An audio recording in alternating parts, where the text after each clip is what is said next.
In the shadowed corridors of war, there are missions that no one speaks of. Missions buried under black ink and redacted pages. But among soldiers, whispered in the silence between gunshots, there are tales. Tales of men who drove straight into hell.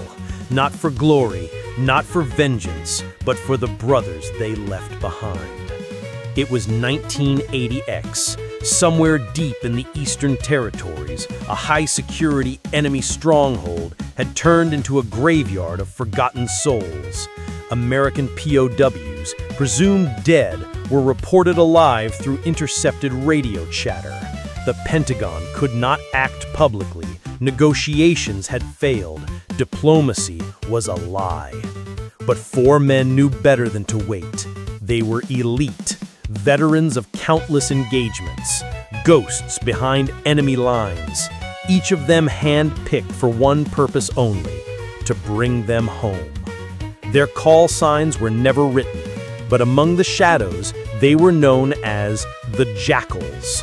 A single Black Hawk sliced through the night sky, its blades whispering death.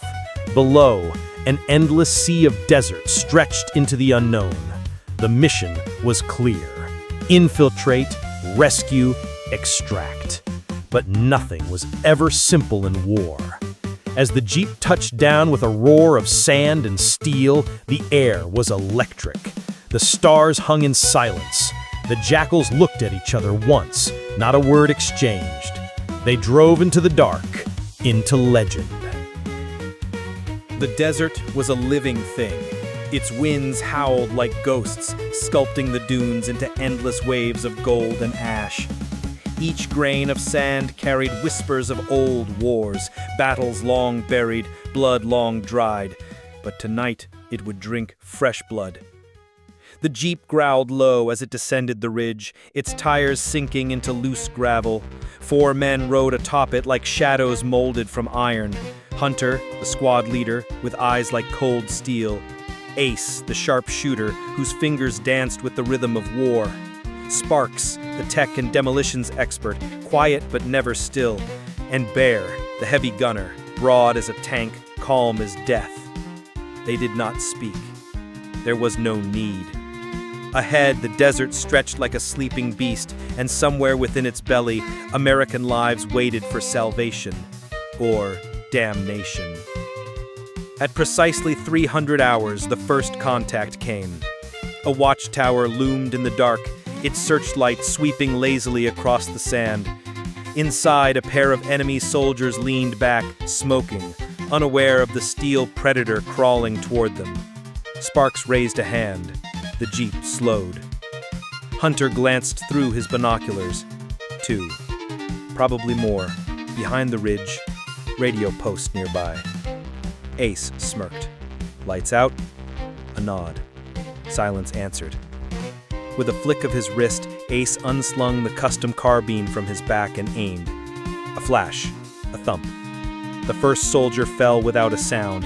Before the other could rise, the second shot carved through the glass window. The light died. The tower slumped into silence. The Jackals moved on. Engines muffled, hearts sharpened. The mission was to stay hidden as long as possible, but war rarely obeyed plans.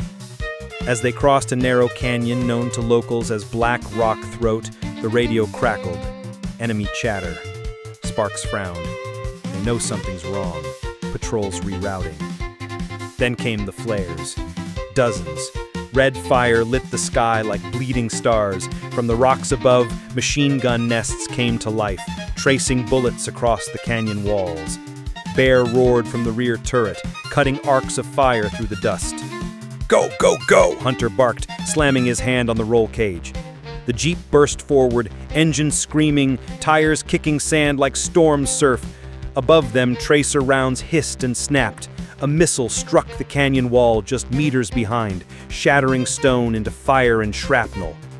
Sparks leaned out, a grenade launcher on his shoulder. "On your left!" he shouted, firing. A hidden enemy Jeep erupted into flames, flipping in the air like a dying animal. They cleared the canyon in 37 seconds. 6 enemy vehicles disabled, 14 hostiles down. But the silence afterward was not victory. It was warning. They found it an hour later, a broken structure in the middle of the desert, once a shrine, now scorched by flame and war. Half buried in sand, twisted iron rods jutted from cracked stone like ribs from a corpse. Bear muttered, "What is this place?" Sparks crouched, brushing away sand. Old war relic, pre-revolution. They moved carefully. It was there, in the shadow of the shrine, they discovered the first dog tags. American. Fresh. A chill passed between them. "We're close," Hunter whispered. "Too close." Ace knelt near the corner wall and found something else. A blood trail, barely visible. It led eastward, towards the hills. "Time's up," he said. The radio buzzed with static. Their extraction helicopter had been rerouted. No contact, no ETA. Hunter narrowed his eyes. This is a trap. But they had no choice. Prisoners were out there, and every hour meant another execution. With dawn now bleeding across the sky, the Jackals adjusted their route, speeding towards the coordinates hidden inside Sparks' cracked satellite map. The desert, once dark and empty, was now coming alive. Convoys, tanks, aerial drones circling like vultures. The enemy knew, and they were waiting. But so were the Jackals. As the jeep carved a burning trail through the golden dunes, the camera would pull back, rising high above the battlefield. Below, the silhouette of the four-man team burned across the sands like a blade drawn through flesh. They had been seen. The desert was awake. The hunt had begun. The terrain changed slowly, like a fever dream shifting into something darker. The dunes grew sparse. The wind carried new sounds, not the hollow cry of desert air, but the distant hum of rotors, the low throb of generators. Ahead, trees began to rise, tangled and blackened at their edges, like scars burned into the earth. The jungle was no oasis. It was a trap. The Jackals didn't slow. The jeep pushed forward into the dense undergrowth, its wheels slicing through mud and moss, engines panting like beasts too long caged. Steam rose from the ground as though the forest itself exhaled the heat of blood and old metal. Vines coiled around ancient war relics, downed choppers, shattered tanks, half swallowed by roots. Somewhere in this green coffin, American soldiers were being held in bamboo cells. Bear wiped sweat from his brow. Too quiet. Sparks tapped the side of his headset, reading scattered signals. Interference. They're jamming everything but our nightmares. Hunter held the wheel steady, voice flat. Eyes up. We're not alone. The ambush came with no warning. The first explosion tore through a fallen log just meters ahead, sending flaming splinters in every direction. From above, figures dropped, black-clad soldiers with rifles strapped to their chests and madness in their eyes. Gunfire erupted like a storm breaking over the canopy. Ace spun and fired without hesitation, dropping two before they hit the ground.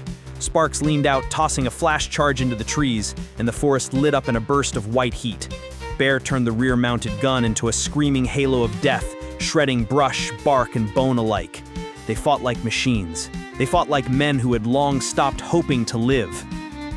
By the time the last body fell, the trees were weeping smoke. The path ahead opened to an ancient compound, concrete swallowed by vines, a river snaking around its back like a moat. There were signs of life, cigarette smoke curling from an open window, footsteps echoing in the courtyard, the creak of bamboo cages shifting in the humid wind. Hunter signaled halt. Ace climbed to higher ground with a scoped rifle, scanning. Third floor, sniper, guard rotation every 30 seconds, 3 cages, confirmed American uniforms. Bear checked his ammo. Sparks wired 2 small devices to the jeep's undercarriage, remote charges in case extraction got messy. They moved as one. Under cover of vines and shadow, the Jackals infiltrated the outer wall. Inside, the compound was rotting with age and purpose, a place not meant for war but twisted into it. Bloodstains marked the floors in dull red streaks. Chains rusted into corners. A chalkboard listed prisoner names, but most had been crossed out. In the southern cell, behind rusted bars, was the first survivor. Emaciated, eyes sunken, but alive. He looked up as the lock clicked open and whispered the word none of them expected. "You're real!" Sparks knelt beside him, steadying his body. "We're getting you out." But the alarm sounded before they reached the wall. It wasn't loud. It was cruel. A shrieking whistle that sent flocks of birds scattering and brought the entire base crashing down with boots and bullets. From the northern gate, a convoy rolled in. Armored trucks, a twin-barreled tank. Helicopters began circling like vultures sensing fresh kill. There was no time. Hunter grabbed the radio. "We need airlift now. Marking coordinates." "Negative. AKZ too hot. You'll have to clear it." Of course. It was always on them. The Jeep exploded out of the jungle like a wounded animal refusing to die. Sparks fired rockets at the gate. Bear manned the rear turret, cutting down wave after wave of foot soldiers. Ace rode shotgun, sniping pilots before they could lift off. The prisoner clung to the center seat, eyes wide with disbelief. No one said a word. They just drove. By the time they reached the edge of the jungle, the compound behind them was a ruin of flame and steel. Helicopters lay shattered in the mud. The river ran red.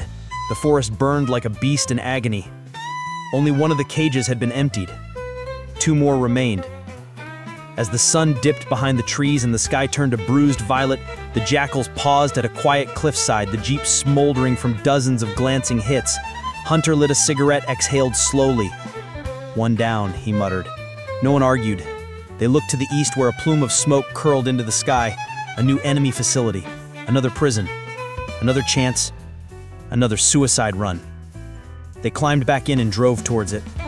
The jungle behind them did not forgive, but it would not forget. The air grew heavy as they approached the next zone. Gone were the trees and tangled vines of the jungle. In their place rose steel towers and jagged cranes, looming like vultures built from scrap and ambition. The scent of oil clung to everything.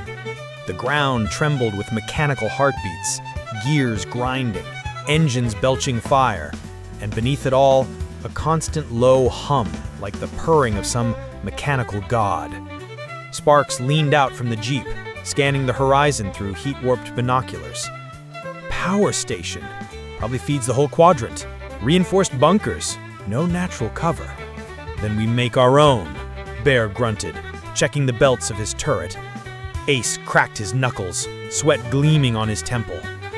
It's a kill zone. Hunter kept his voice even. Then we do what we came to do. We bleed the machine. They entered through a service road carved between scrap heaps, half-submerged tanks and rusting transport trucks stacked like coffins. Automated gun turrets perched along the upper gantries, lifeless for now, like sleeping snakes, but no one trusted the silence. Their engines echoed. No guards, no patrols. Too easy. Inside, the factory was a nightmare of steel and flame. Sparks rained from conveyor belts overhead, where mechanical arms stitched together rows of rockets, feeding them into underground rail systems. Enormous pistons slammed into place with thunderous rhythm, like war drums made of iron. The heat was unbearable, like standing inside a furnace built for giants. Then the floor moved. Beneath the Jeep, hatches slid open, revealing rows of spiked barriers rising like fangs. From either side, walls cracked open to release hunter drones, 2-legged machines armed with chain guns and infrared eyes. Their feet clicked like metal locusts. Their orders were clear: destroy. "Contact!" Ace shouted, already firing. The Jeep veered left, narrowly dodging a burst of steel shot. Sparks tossed an EMP charge across the catwalk. It detonated mid-air, shorting 2 drones in a flash of violet light. Bear roared with effort, spinning the turret in full arcs as enemies poured from elevator shafts and blast doors. The factory was alive now. Alarms howled in banshee tones. Flame valves exploded from under the floor, torching shadows into blinding white. A power loader unit, a bipedal mech, twice the height of the Jeep, emerged from a side corridor. Its arms ended in crushing claws. Its head glowed red. Hunter spun the wheel. "Keep it distracted!" Ace switched to explosive rounds, firing into its joints. Sparks jumped out mid-drive, sprinting through the chaos to reach a control panel. Fingers flying over melted keys, he bypassed security layers, hacking into the facility's ventilation system. "I can blow the coolant lines," he shouted, breathless, "but we'll have to be out in 60 seconds or we fry!" "Do it!" The moment he hit enter, the factory screamed. Pipes hissed, valves burst, superheated coolant sprayed like geysers into the air. The loader mech seized up, its limbs convulsing as steam engulfed it. Sparks leapt back into the Jeep just as Hunter hit the gas. They burst through a hangar door, flame nipping at their heels. Outside, the ground sloped into a ravine. A narrow bridge of steel ran over it, old, rusted, but intact. Behind them, the entire facility pulsed red, alarms cascading into each other like a broken orchestra. Missiles fired from the rooftop. Ace turned, sighted, and fired back. 2 detonated mid-air. 1 did not. It struck the base of the bridge just as the Jeep reached its midpoint. The structure groaned and buckled. They flew, for a moment weightless, then a crash. The Jeep landed hard on the other side, suspension screaming in protest.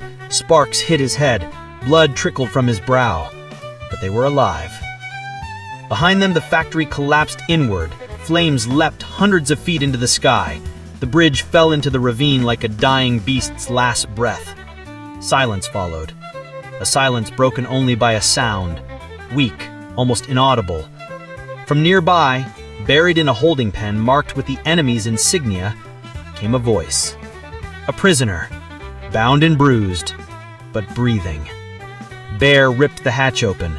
The man inside blinked in the firelight, too stunned to speak. "We got you," Ace said softly. They pulled him out, 2 down. 1 cage remained.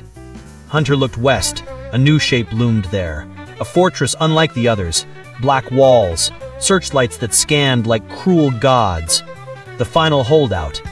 They were close now. Too close to stop. And far too deep to turn back. The fortress rose like a monolith carved from the bones of the earth. Black stone, angular towers, antennas that pierced the sky like spears. It had no name on any map. No country claimed it. But every whisperer in the field called it the last bastion. It was where prisoners were taken to vanish, where no one came back. And now, the Jackals had come. They parked the Jeep under a ridge, cloaked in darkness. The final prisoner, the second rescued soul, rested weakly beside them, sipping water from Bear's canteen. His voice was hoarse from weeks of silence. "There's more than one prison wing," he whispered. "I heard them talk about Sector 0, underground, sealed, no windows, just pain." Hunter closed his eyes. That was where the last man waited, and probably not alone. Ace ran his fingers along the sniper rifle, checking the bolt. "It's suicide, boss." Hunter looked at him. It always was. They made their final approach on foot. The walls of the bastion were lined with sentries, men, machines, and something in between. Tower-mounted cannons swiveled with inhuman precision. Drones blinked silently across the rooftops. Spotlights crisscrossed the courtyard like razor beams. But the Jackals were shadows now, ghosts of sand and smoke. They moved through utility trenches, slipping past minefields, crawling through drainage tunnels slick with oil and blood. Inside the outer yard, the air smelled of metal and ammonia. The screams of tortured men echoed from deep within. Sparks disabled the first security node with practiced fingers. Bear silenced a patrol with a single swing of his elbow. Ace dispatched a machine gun nest from 50 yards with 1 shot through fog. But time was bleeding out. Alarms finally sounded. Floodlights snapped on, sirens shrieked. A robotic voice repeated the phrase, "Breach detected. All sectors on lockdown." Then came the tanks. 2 of them, roaring from the northern gate, their barrels already glowing with heat. Behind them, squads of elite commandos emerged, faces hidden behind steel masks, bodies wired with adrenaline pumps. Sparks ducked behind a pillar, returning fire with the rifle he'd rebuilt 3 times this mission. "I've got 5 minutes to break into Sector 0's override. Take 3. Hunter growled. Bear tossed a satchel charge into the approaching infantry. It detonated in a firestorm that sent shockwaves through the stone. Ace ran for high ground, leaping broken scaffolding to draw sniper fire away from Sparks. The courtyard became a war zone. Smoke, fire, screams. Through it all, the Jeep sat at the ready, its engine still warm. Sparks broke through the final firewall. Got it! A hidden elevator platform shuddered to life beneath their feet, descending down in the dark. They rode down in silence, the world above still burning behind them. Sector 0 was colder than they had expected. Steel walls perfectly clean, fluorescent lights flickering overhead. A hallway stretched before them, lined with locked doors. Behind one of them was the last captive. The door opened. Inside, a man sat chained to a chair. His eyes opened slowly, as if from death itself. He smiled. "You made it." But the celebration died fast. From behind them, the lights dimmed, and from the far end of the corridor, a new sound emerged. Heavy steps, mechanical breathing, the Bastion's final guardian. It was not a man. It was a machine. Tall as two soldiers, coated in black armor, bristling with weapons and artificial muscle. A voice crackled on a speaker mounted on its chest. "You should not have come." Ace raised his rifle. "That's what makes it fun." The final battle was not fought in distance but in fury. They fought it with smoke and screams. Bear held the beast at bay with suppressive fire, but it adapted. Sparks overloaded its sensors, but it rerouted power. Ace landed a shot through the chest plate, only to be thrown across the hall. Hunter charged with a thermal blade, striking between joints, and it bled. The monster fell, screaming like a dying engine, and the prison was quiet again. They carried the final captive out on their shoulders. The elevator roared back up into a sky now lit by gunfire and the low thump of incoming helicopters. Their ride had arrived. A swarm of friendlies descended from the clouds, rappel teams, medics, and evac birds. The Jackals moved through the chaos, bodies exhausted, but souls intact. 3 prisoners saved, 2 wounded, none left behind. As the fortress crumbled beneath the rain of missiles, the Jackals boarded the last helicopter, silent as ever. The job was done. But war never ends. It only waits. The helicopter rose into the burning sky. Below, the Bastion died slowly, its black towers collapsing inward, consumed by flame and thunder. Ammunition stores ignited like fireworks, hurling debris into the heavens. From this height, it looked almost peaceful, like a funeral pyre for a god of war.